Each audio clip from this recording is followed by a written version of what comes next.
नमस्कार मित्रों, कथा निधि चैनल पर आज आप सुनेंगे मालती जोशी लिखित एक और कहानी जिसका शीर्षक है गृह प्रवेश। तो आइए सुनते हैं कहानी। पसंद आने पर लाइक और कमेंट करके जरूर बताइएगा। मनोज जैसे घर में दाखिल हुए, कनक ने टीवी बंद करते हुए कहा, बड़ी देर कर दी? सुबह बताया तो था पापा को चेकअप के लिए लेकर जाना था। बताया तो था, पर इतनी देर? तुम भी किसी दिन मेरे साथ चलना तो पता चलेगा कि डॉक्टर्स के यहाँ कितनी भीड़ होती है। डॉक्टर का जितना बड़ा नाम उतनी ज्यादा भीड़। दफ्तर जाते हुए मैं नंबर लगा के गया था, उसी अंदाज से फिर मैं पापा को लेकर गया। पर हर बार आप ही क्यों जाते हो? अरे तो और कौन जाएगा? माँ या फिर पंकज? डॉक्टर के पास जाने का मतलब ये होता है कि मरीज की सही स्थिति समझना, उसका प्रेस्क्रिप्शन समझना, उसका परहेज समझना, उनके संबंधित सारे प्रोजेक्ट को समझना। इसके लिए एक जिम्मेदार व्यक्ति की जरूरत होती है। जाने को तो पापा अकेले भी जा सकते हैं, पर फिर वे सारी बातें बताएंगे थोड़ी ना। आधी बातें डॉक्टर से छिपाएंगे, आधी बातें हमसे छुपाएंगे। कनक कुछ नहीं बोली, वैसे ही मुंह फुलाए बैठी रही। जूते उतारते हुए मनोज बोला, और एक बात साफ सुन लो मैडम, मैंने घर छोड़ा है, सिर्फ घर के लोगों को नहीं। उनके सुख दुख से मुझे अभी भी सरोकार है। ये घर छोड़ने का ताना हमेशा क्यों देते रहते हो मुझे? तुम्हें उकसाती हो? नहीं तो इस वक्त मैं इतना थक गया हूँ कि कुछ भी कहने सुनने की ताकत नहीं है मुझ में। और अगर तुम्हारा क्रॉस एग्जामिनेशन खत्म हो गया हो तो खाना लगा लो। बहुत थक गया हूँ, खाकर सोऊंगा। आप खाकर नहीं आए? इतनी देर हो गई तो मैंने सोचा खाकर आए होंगे। जरूर खाकर आता, पर पिछली बार खाकर आया था तो तुमने जो हंगामा किया उसके वजह से आज न माँ की हिम्मत हुई मुझसे पूछने की और न मैंने। कहता हुआ मनोज फ्रेश होने के लिए चले गया। कनक खाना लगाने लगी, मगर उसका मन कसेला हो गया। अलग रहने का फायदा ही क्या हुआ? रहने को घर अलग है, सारी जिम्मेदारी तो यही ढोए जा रहे हैं। आज माँ का चश्मा बदलवाना है तो कल पंकज की फीस भरना है, तो परसों बाबूजी को बाहर ले जाना है हॉस्पिटल में। पापा के चेकअप का नाटक तो हमेशा ही चलता रहता। नीरज वहां मजे कर रहा है, यहाँ सब हम ही को भुगतना है। दोनों ने खाना बड़े बेमन से खाया। दोनों अपने अपने विचारों में खोए हुए थे। कनक गुस्से में थी और मनोज चिंता में था। अगर मनोज खाना खाकर आए हुए होता तो उसे गुस्सा करने का एक और बहाना मिल जाता, मगर मनोज ने पिछले बार के एपिसोड की याद दिलाकर उसके बोलती ही बंद कर दी थी। अपने मन का यह सारा गुबार लेकर कनक रात भर अशांत रही। उसे नींद न आई, करवटें बदलती रही। थोड़ी देर बाद उसने लक्ष्य किया कि मनोज भी सोए नहीं है। टकटकी लगाकर छत को देखे जा रहे हैं। क्या बात है, अभी तक सोए नहीं? खाना खाते समय तो आपको इतनी नींद आ रही थी। मनोज ने उसको घूर कर देखा, फिर धीरे से बोला, थोड़ी टेंशन हो गई है। क्यों? पापा का ऑपरेशन करवाना जरूरी हो गया है। ऑपरेशन मतलब ओपन हार्ट सर्जरी होगी? उसमें तो बहुत खर्च आता है ना। खर्च तो हर ऑपरेशन में होता है, खर्च की चिंता नहीं है। प्रश्न यह है कि पापा ऑपरेशन के लिए राजी होंगे कि नहीं। उन्हें राजी करवाना टेढ़ी खीर है। फिर यह कि राजी हो भी गए तो ऑपरेशन झेल पाएंगे कि नहीं। उनका ब्लड प्रेशर, उनका डायबिटीज सब कंट्रोल करना होगा। और उनका तो यह हाल है कि डॉक्टर के यहाँ जाने के नाम से ही उनका बीपी बढ़ जाता है। वे अपनी चिंता बता रहे थे और कनक सोच रही थी कि खर्च की चिंता तो नहीं है, मगर खर्चे का पैसा आएगा कहाँ से? जो भी खर्चा होगा। वह पूछना चाहती थी पर डर कर चुप रह गई। फिर वही जुमला उछाल देंगे उसकी तरफ, मैंने घर छोड़ा है, घर के लोगों को नहीं। उसके बाद वह विषय घर में उठा तो नहीं, पर मनोज अनमने से ही बने रहे। पापा का ऑपरेशन उनके दिमाग पर हावी रहा। पति की चिंताओं में साझेदार बनने का कनक का मन होता था, मगर उसकी हिम्मत ही न पड़ी। अलग घर बसाकर जैसे उसने एक अक्षम्य अपराध कर डाला था। उस दिन के बाद से जैसे दोनों में एक अदृश्य दूरी बन गई थी। एक तनाव सा घर में पूरे समय छाया रहता था। वहां उतने लोगों के बीच केवल एक कमरा उनका अपना था, लेकिन उनके बीच वहां नजदीकियां ज्यादा थी। प्रेम जैसे वहां उमड़ा पड़ता था। कनक के मम्मी पापा हफ्ते 15 दिन में सुमित को देखने के लिए आ जाया करते थे। बेटी का अलग घर हो जाने से उन्हें तो बड़ी सुविधा हो गई थी, नहीं तो नवासे को देखने के लिए तरसते रहते थे, इंतजार करते रहते थे और जाने में संकोच भी करते थे। इस बार आए तो उन्होंने भी लक्ष्य किया कि मनोज बड़े परेशान परेशान से है। दरअसल मनोज उनके पास बैठे तो बड़ी मुश्किल से एक आध मिनट ही थे, और जैसे ही वे उठने लगे तो ससुर जी बोले कि अरे रहने दो बेटा, चाय से ही काम चल जाएगा। डैडी, परेशानी की कोई बात नहीं है, मुझे पापा की दवाई लेने जाना ही था। देर से जाऊंगा तो दुकानें भी बंद हो जाएंगी। जल्दी आना, ऐसा न हो कि मैं 8 बजे तक चाय लिए बैठी रहूं। कनक ने उन्हें चेताया। बस अभी गया और अभी आया।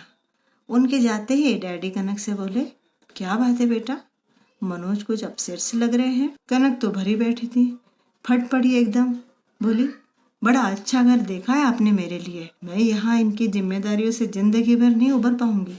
इससे तो अच्छा था कोई इकलौता लड़का देखते आप मेरे लिए। इकलौते लड़के की जिम्मेदारियां ज्यादा होती है बेटे, वहां जिम्मेदारियां शेयर करने वाला कोई नहीं होता।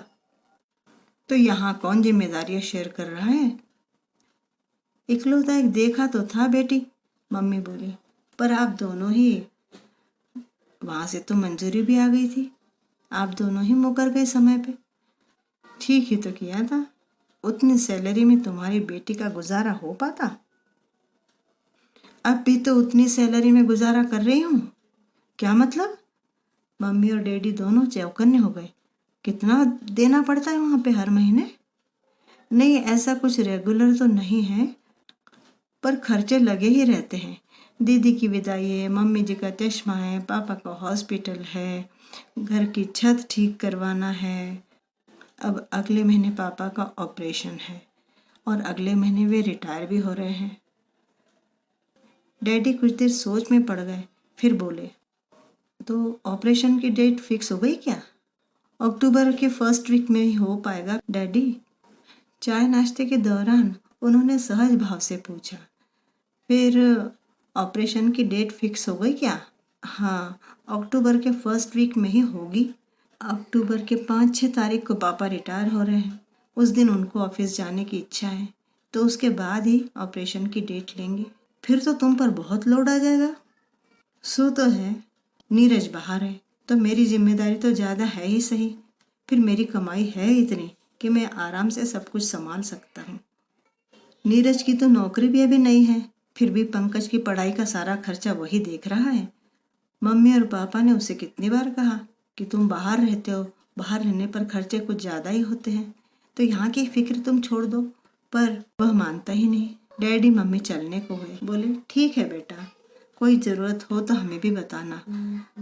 तुम लोग बड़े टेंस दिख रहे थे, इसलिए हमें चिंता हो गई थी। डैडी जी, आप मेरी चिंता न करें, आई एम ऑल राइट। आपकी लड़की को तो आप जानते ही हैं, उसे बात बेबात टेंशन लेने की आदत हो गई है।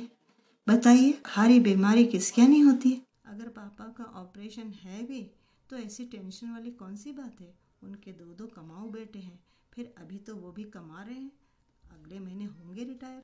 रिश्तेदार और इष्ट मित्र तो खैर आएंगे ही। नीरज पिछली बार जब आया था तो हम सब ने मिलकर अच्छी तरह से प्रोग्राम बना लिया था। योजना तो यही थी कि पापा को यह प्रोग्राम एक सरप्राइज की तरह दिया जाए, इसलिए उन्हें अब तक हमने इस प्रोग्राम की भनक तक नहीं लगने दी। पर निमंत्रितों का चुनाव तो नहीं करना था, पूरे ऑफिस को तो नहीं न्योत सकते हैं ना।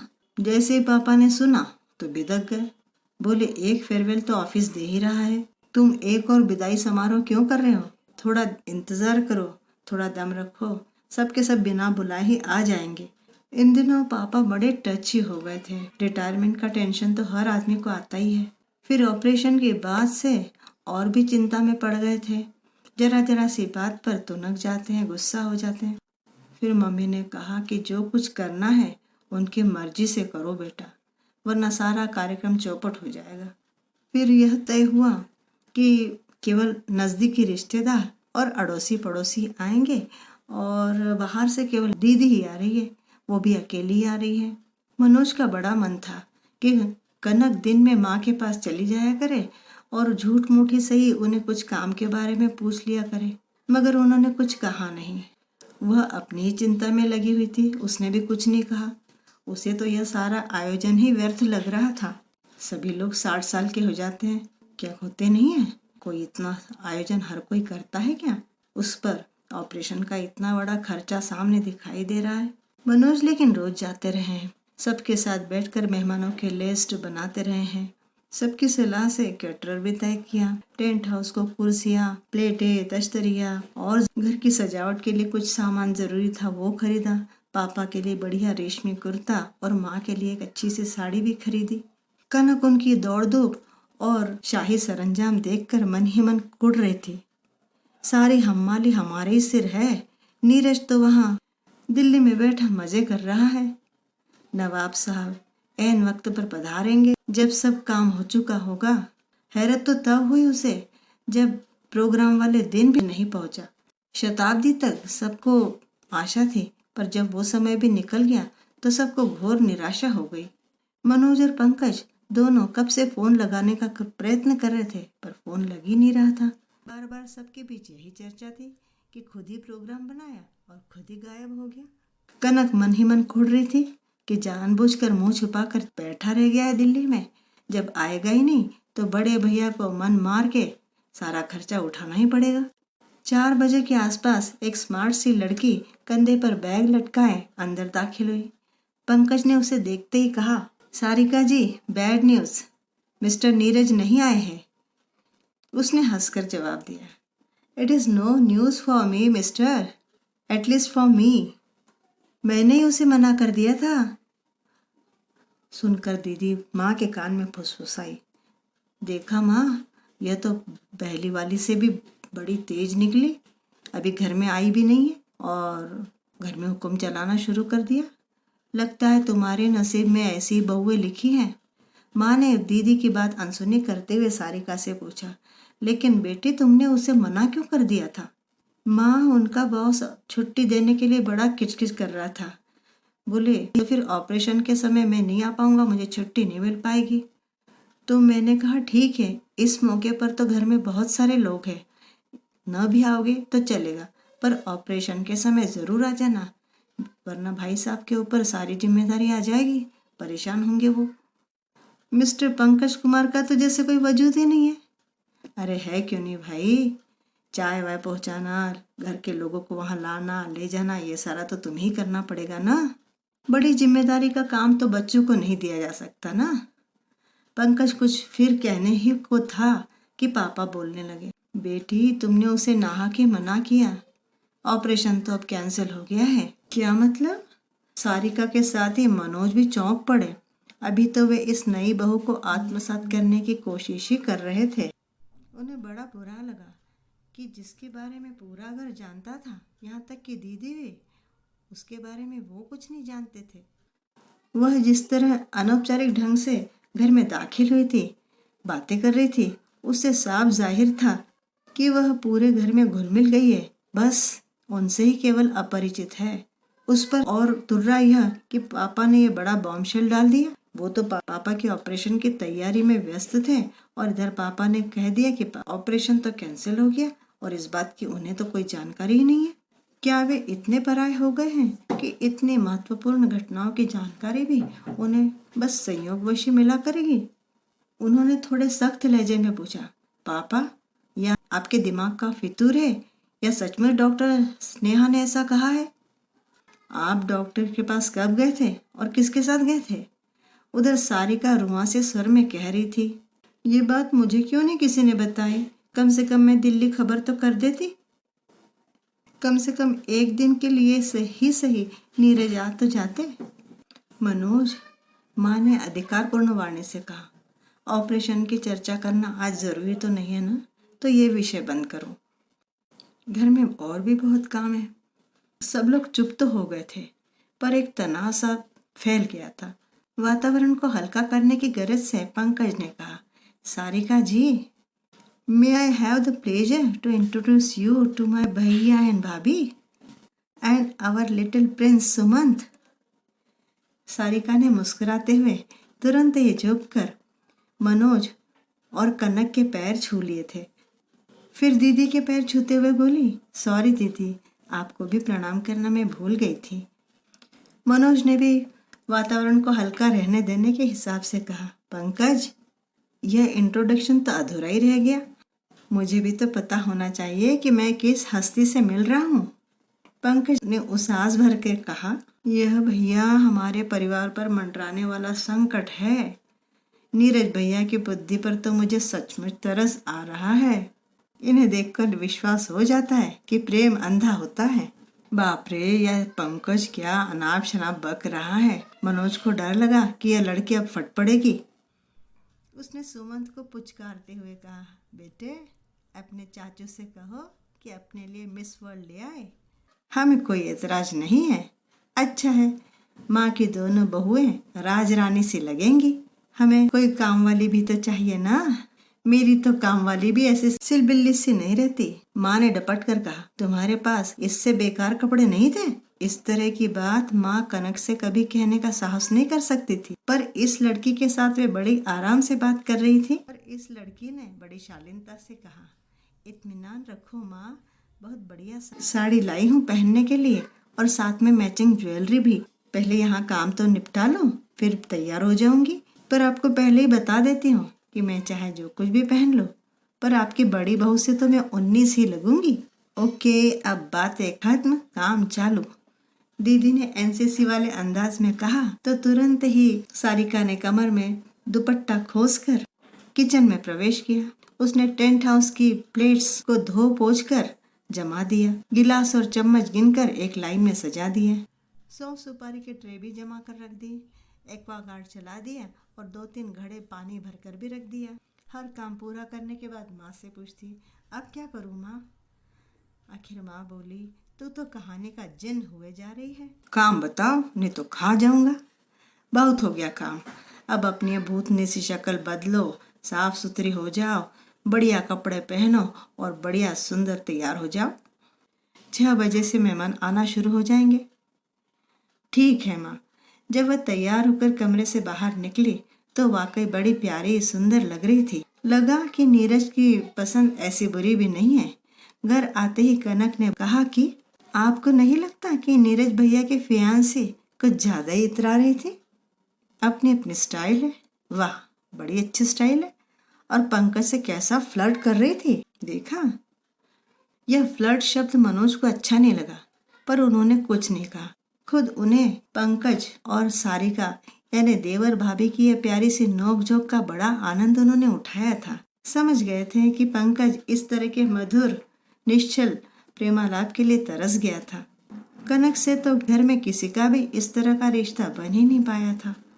कनक ने कभी मौका ही नहीं दिया। सुमंत के जन्म से पहले तक तो वह कमरे से बाहर भी नहीं निकलती थी।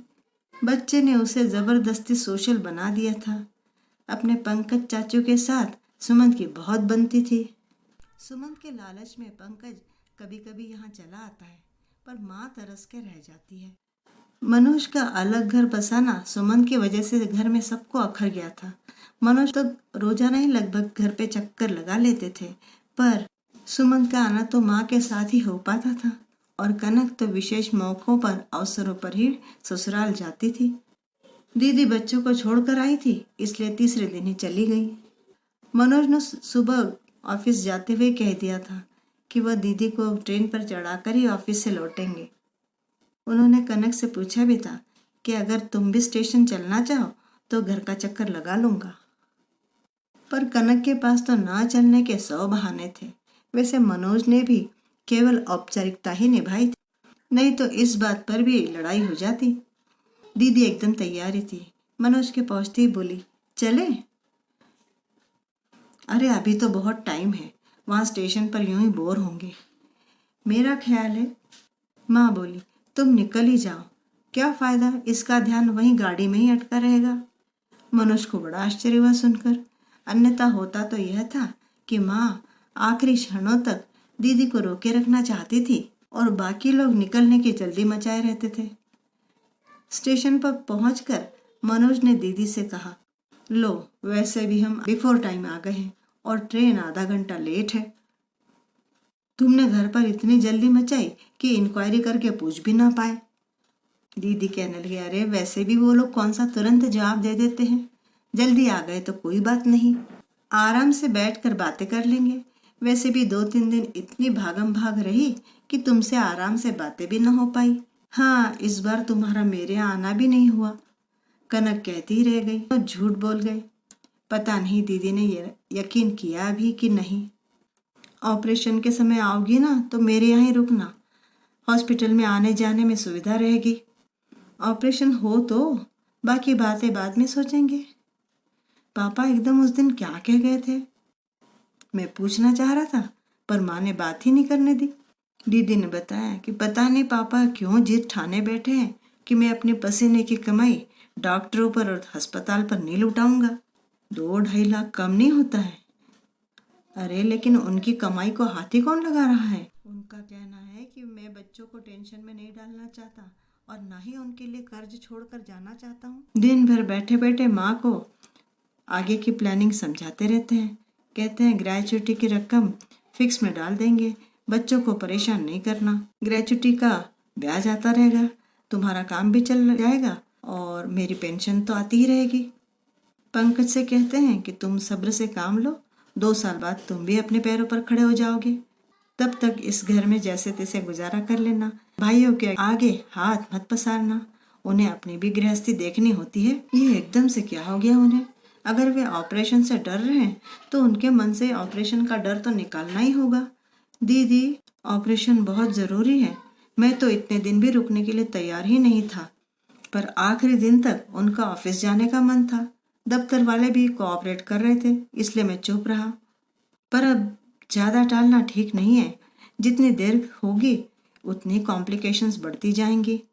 तुम्हें एक बात बताऊं भैया, पापा कह रहे थे कि मुझे मरना मंजूर है, पर बेटा मेरे ऑपरेशन के लिए अपने ससुर के आगे हाथ फैलाए ये मुझे मंजूर नहीं है।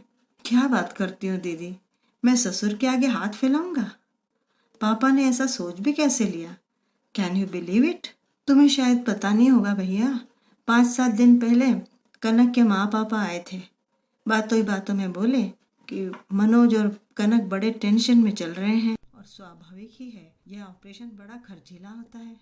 लेकिन मैंने उससे कहा है कि चिंता की कोई बात नहीं है, जो भी ज़रूरत हो हमसे कहो।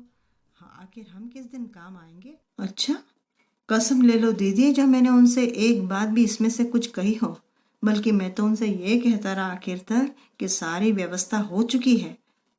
शायद कनक ने कहा होगा, उसे ज़रूर टेंशन होगा और ऐसी बात लड़की अपने माँ बाप से कहती ही है। हो सकता है तुम्हारे ससुर ने यह बात औपचारिकता वशी कही हो, लेकिन पापा उस दिन से सनक गए हैं।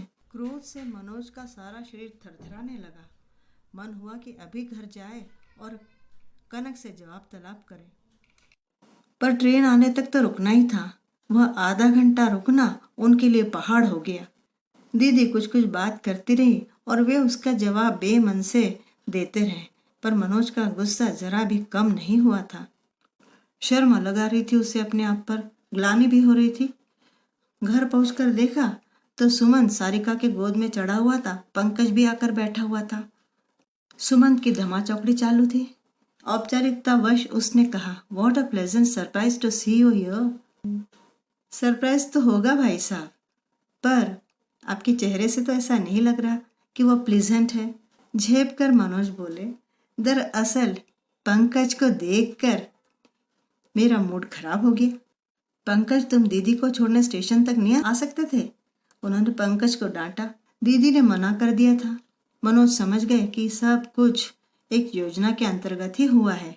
दीदी को जल्दी स्टेशन भेज दिया उसके साथ, ताकि इत्मीनान से दीदी अपनी बात उसको बता सके। माँ अपने आप तो कुछ कहेंगे नहीं, इसलिए दीदी ने यह भार अपने सिर पे उठा लिया सब बताने का। इसलिए पंकज को रोक लिया गया घर पर। उनकी चुप्पी का सारिका ने अलग ही अर्थ लगाया। बोली, भाई साहब, दरअसल आपकी कसूरवार मैं हूँ। उस दिन आपके छोटे मियाँ के लिए कुछ लेकर नहीं आ पाई थी, इसलिए पंकज को साथ चलने की इसीलिए मैंने रिक्वेस्ट की थी। और भैया, पंकज कहने लगा, आपका कसूरवार मैं भी हूँ। मैंने तो इन्हें आपका घर दिखा दिया। अब ये जब चाहे तब चलिए आए आपके घर। मुझे गाली मत दीजिएगा। पंकज के इस नाटकीय अंदाज पर मनोज को भी हंसी आ गई। वातावरण का टेंशन भी थोड़ा हल्का हो गया। सारिका ने डपट कर पंकज से कहा, अंदर जाकर भाभी का हाथ नहीं बटा सकते? यहाँ बैठे बैठे बातें बना रहे हो। वैसे कायदे से यह काम तो आपको करना चाहिए, हंसते हुए पंकज बोला और उठकर किचन में चला गया। नन्हे नन्हे डग भरते हुए सुमंत भी चाचू के पीछे पीछे किचन में चला गया। उसके जाते ही सारिका ने पर्स में से एक लंबा सा लिफाफा निकाला और मनोज के सामने रख दिया और फुसफुसाते हुए कहा, सबके बाहर आने से पहले अपनी जेब में रख लीजिए। ये क्या है? मनोज ने पूछा। मेरी सेविंग है, just a drop in the ocean. Rameswaram का पुल बांधते समय गिलहरी का योगदान था ना, बस उतना ही। अरे पर ये सब किस लिए? भैया, मैं नहीं चाहती कि पैसों के लिए पापा का ऑपरेशन रुका रहे। मनोज के चेहरे की नसें तन गई। उन्होंने अत्यंत सख्त लहजे में कहा, पहले इसे उठाकर अपने पर्स में रखो, बाद में कोई बात होगी। उनका स्वर ऐसा था कि सारिका उनकी अवज्ञा न कर सकी। लिफाफा उठाकर अपने पर्स में रख लिया। अब बताओ कि तुमसे ये किसने कहा कि पापा का ऑपरेशन पैसों की वजह से रुका हुआ है? उस दिन पापा ने एकदम से जो अनाउंस कर दिया ना कि ऑपरेशन नहीं होगा, तो सुनकर मैं घबरा गई थी। पंकज ने क्या बताया होगा इसकी मनोज को भली भांति कल्पना थी, इसलिए उन्होंने सारिका को बीच में ही रोकते हुए कहा, मान लो कि हम आर्थिक तंगी से गुजर भी रहे, पर तुमने ये कैसे मान लिया कि हम तुम्हारा ये शेयर स्वीकार कर लेंगे? भैया, क्या मेरा कोई अधिकार नहीं है घर में? नो, शादी से पहले तो बिल्कुल ही नहीं, मनोज ने निर्णायक स्वर में कहा। उसी समय नाश्ते की प्लेटों के साथ कनक ने कमरे में प्रवेश किया। पीछे चाय की ट्रे लिए पंकज भी था। सारिका एकदम सकपका गई। उसकी अनधिकार चेष्टा की दुर्गति होते हुए इन लोगों ने जरूर देख सुन ली होगी। अपमान से उसका मुंह लाल हो गया, शर्मिंदा हो गई। मनोज ने लेकिन बहुत सहज स्वाभाविक स्वर में कहा, श्री नीरज कुमार ने हमें हवा ही नहीं लगने दी, नहीं तो हम इन्हीं गर्मियों में इनकी शादी करवा देते। कनक सिर्फ मुस्कुरा कर रह गई, पर सारिका ने अत्यंत ही म्लान स्वर में कहा, फिलहाल 2 साल तक तो शादी का सवाल ही नहीं उठता। नीरज बता रहे। क्यों? मनोज ने पूछा। नीरज बता रहे थे कि 2 साल तक। अब नीरज की बारी है। जब तक पंकज, देखो इस डपोल शंख के लिए रुकी रही तो बूढ़ी हो जाओगी, मनोज ने मुस्कुरा कर कहा, तो सारिका को भी मुस्कुराना पड़ा। मनोज ने आगे कहा, देखो सारिका, समय समय की बात होती है। उस समय 4 पढ़ने वाले थे और कमाने वाले अकेले पापा, इसलिए ऐसी व्यवस्था करनी पड़ी थी। अब कमाने वाले 2 हैं और पढ़ने वाला 1 ही है। So now cheer up lady. Diwali के बाद पहले मुहूर्त पे ही तुम्हारे हाथ पीले कर देंगे, पर पहले पापा का ऑपरेशन होगा। वह तो होगा ही। It has nothing to do with your wedding. पापा का ऑपरेशन और तुम्हारी शादी दोनों अलग अलग इशू हैं। पापा ने मजाक में कुछ कहा और तुमने उसको सीरियसली ले लिया। बहुत ही हाइपर हो तुम लोग, एकदम ही टेंशन में आ जाते हो। अब उम्र के साथ मैच्योरिटी आने दो। चाय पीकर वे लोग चले गए। कनक उनके जाने की प्रतीक्षा कर रही थी। बोली, आपको नहीं लगता ये कुछ ज्यादा हो रहा है? ये लड़की कितना ओवर रिएक्ट कर रही है। अभी घर में आई भी नहीं है और इसका इन्वॉल्वमेंट तो देखो, जैसे घर की हर बात से उसे सरोकार है। यह तुमसे किसने कह दिया कि वह घर में आई नहीं है? वह घर में कब से दाखिल हो चुकी है, बल्कि यहाँ रच बस गई है, इसलिए उसे घर की हर बात से सरोकार है। यहाँ की हर चिंता उसे परेशान करती है और हर खुशी उसे प्रसन्न करती है। उसके आगमन की सूचना सबसे पहले तुम्हें होनी चाहिए थी, क्योंकि ऐसे विषयों में भाभियां ही सबसे पहले राजदार होती हैं। पर दुर्भाग्य से तुम अभी भी इस घर में गृह प्रवेश नहीं कर पाई हो। गृह प्रवेश के समय तुम्हारा केवल शरीर ही भीतर आया था, मन तो बाहर कहीं मायके में ही छूट गया था, और अब भी शायद वह बाहर ही है। पता नहीं किस मुहूर्त की प्रतीक्षा कर रहा है तुम्हारा मन। एक अरसे से मन में घुमड़ने वाली बातों को कह देने के बाद मनोज का मन एकदम हल्का हो गया था। पर अपने भीतर के सच को इस तरह एकदम अनावृत पाकर कनक एकदम दहल गई थी, सहम गई थी। मित्रों, हमारी कहानी यहाँ समाप्त होती है। मुझे उम्मीद है कि आपको कहानी पसंद आई होगी। कमेंट और लाइक करके ज़रूर बताइएगा। और हाँ, अगर चैनल पर आप नए हैं तो चैनल को सब्सक्राइब ज़रूर कर लीजिएगा। मिलती हूँ फिर से किसी बढ़िया सी कहानी के साथ। तब तक बाय बाय।